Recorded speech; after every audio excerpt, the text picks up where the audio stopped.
Pasukan Rusia kembali mengklaim sukses menduduki salah satu wilayah di Ukraina. Wilayah tersebut ialah Novoivanovka. Bersamaan dengan klaimnya, pasukan Rusia merilis video momen mengibarkan bendera brigadenya di tank Ukraina. Rekamannya diunggah di Telegram pada Jumat 20 Desember 2024. Selain mengibarkan bendera, pasukan Rusia juga terekam drone menembaki parit berisi tentara Ukraina secara brutal.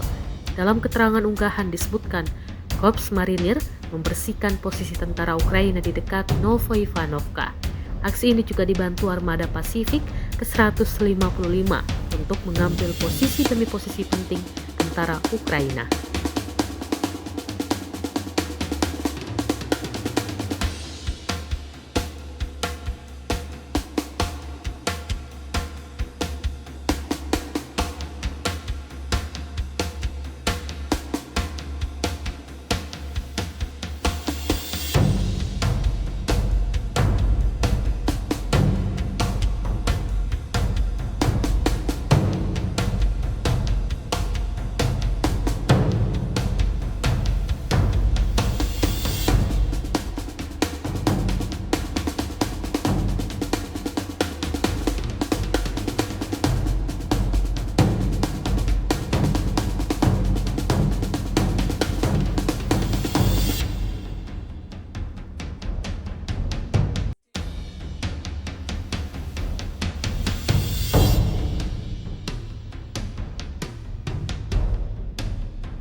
Download Tribun X sekarang, menghadirkan lokal menjadi Indonesia.